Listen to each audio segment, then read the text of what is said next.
Hi guys, welcome again to evidyarthi.in. So you are doing Kurg. Kurg को हमने देखा, तो चलिए अब इस Kurg के क्वेश्चन आंसर देख लेते हैं. हमने समझ लिया था कि what is there in the Kurg. अब सभी कोई जानना चाहते हैं Kurg, लेकिन जाने से पहले क्या करते हैं question answer. Okay, so first question is where is Kurg. Kurg है कहाँ? सो Kurg या फिर कई बार से हम कोडागु के नाम से भी जानते हैं. सो Kurg is the smallest district of Karnataka that is located midway between Mysore and Mangalore. और कौन सा Mangalore? Coastal Mangalore. Okay, so this is your question number 1.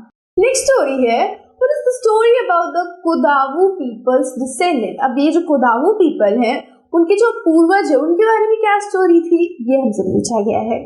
तो आंसर में लिखेंगे the fiercely independent people of Kurg are believed to be descendants of Greek or Arab origin.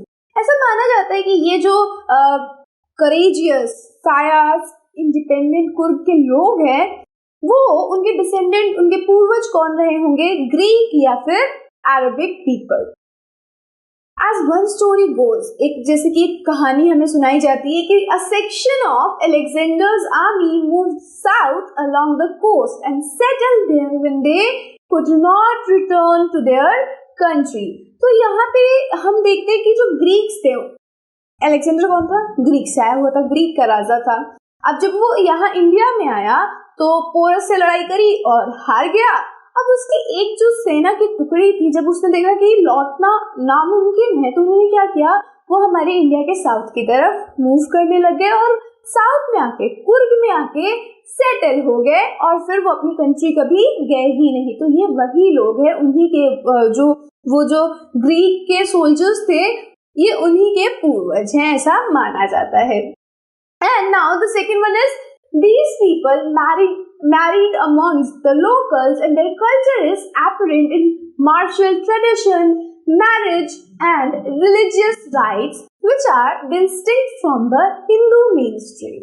तो ये people जो थे, ये जो लोग थे, जो सैनिक थे, वो यहाँ आए, लोकल्स के साथ मिले, जो आसपास में लोग रह रहे थे उनसे मिले. उनके कल्चर को आप जब आप देखते हो, कुर्ग के कल्चर को आप जाके देखते हो, तो आप देखते हो कि वो काफी अलग है, हिंदू मेन स्ट्रीम कल्चर से अलग है. उनका जो मार्शियल ट्रेडिशन है, वो जो लड़ाई का ट्रेडिशन है, वो अलग है. मैरिज का ट्रेडिशन अलग है. रिलीजियस राइट जो होते हैं, जो पूजा पाठ है, वो सारी चीजें हिंदू मेन स्ट्रीम, जो हिंदू सभ्यता है या यूं कह लीजिए धर्म है, उससे बिल्कुल अलग है. This is the beautiful story about Kodagu people descent. तो ये ही कोडागु लोगों की क्या है, कहानी है, उनके पूर्वजों की ये कहानी है. नेक्स्ट चलते हैं. What are some of the things you know about the Kurg people? तो कुछ ऐसी बातें आपको बतानी है जो कि आपको यहाँ पे कुछ दिया हुआ है, जैसे कि पहले तो आपको बताना है कुर्ग पीपल के बारे में आप क्या जानते हैं. तो सबसे पहली बात तो कुर्गी या कोडागु पीपल जो है वो बहुत ही अच्छे, बहुत ही कुशल योद्धा हैं हमारे, ठीक है. साथ ही साथ मार्शल आर्ट में वो लोग बहुत ज्यादा कुशल हैं. और तो और उनकी विमेन जो होती है वो बहुत ब्यूटीफुल होती है. और ये भी हमने जाना कि ये लोग ग्रीक या अरब के डिसेंडेंट्स हैं, वंशज है ये लोग उनके. और तो और they have a strong tradition of hospitality. लोगों की आवभगत अच्छी खासी करते हैं, बहुत सारी कहानियां सुनाते हैं अपनी ब्रेवरी की, अपनी अपनी मैन की, अपने सन्स की. तो ये सारी चीजें हम यहाँ पे लिख देंगे. चलिए लिख देते हैं इसको अपने ही शब्दों में.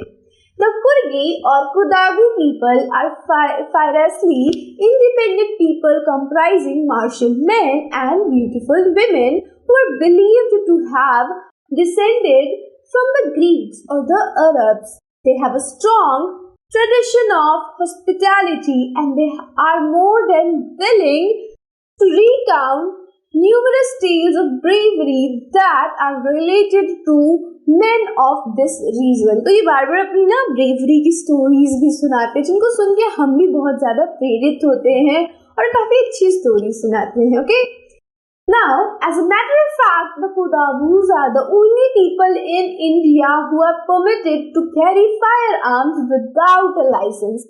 और ये भी देखा गया है, ये हम जानते भी हैं कि जो हमारे कोडागु लोग हैं, जो कुर्गी लोग हैं, वही इंडिया में एक ऐसे लोग हैं जो कि अपने साथ साथ फायर आर्म्स को रख सकते हैं बिना किसी लाइसेंस के, बिना किसी परमिट के. नेक्स्ट देखते हैं the main crop of Coorg. Coorg का मेन क्रॉप हमसे पूछा है, ठीक है, तो इसको हम लैंग्वेज में भी लिख सकते हैं कि the main crop of Coorg is coffee, क्योंकि हमने क्या देखा है कि Coorg is the coffee country. So you can just right the main crop of Coorg is coffee. Otherwise अगर आपको और इनहेंस्ड चाहिए तो यहाँ पे है हमारे पास answer, coffee is the main crop of Coorg.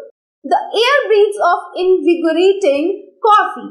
Coffee estates and colonial bungalows stand tucked under tree canopies in prime corner of the town.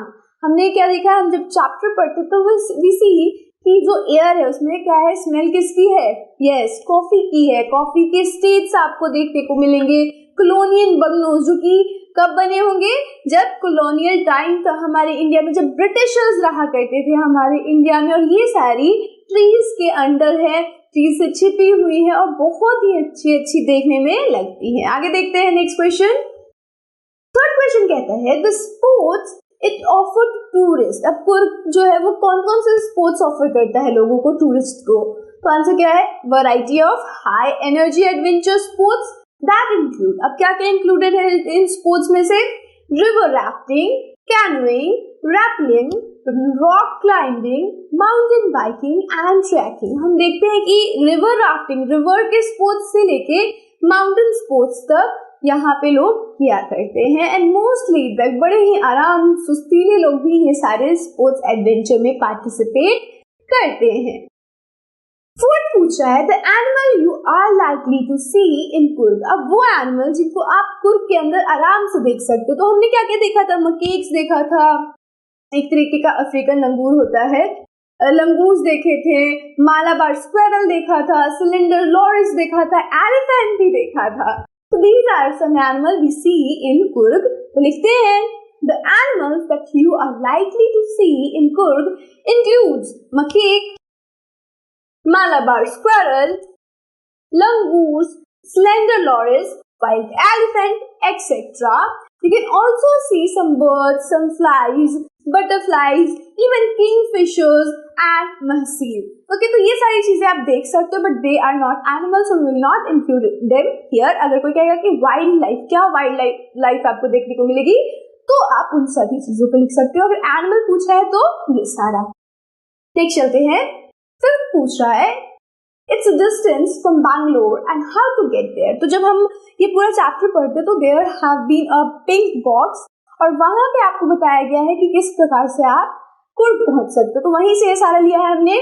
So by road Coorg is around 250 to 260 kilometre from Bangalore and there are 2 routes to reach there. 2 रास्ते हैं बैंगलोर से कुर्ग पहुंचने के।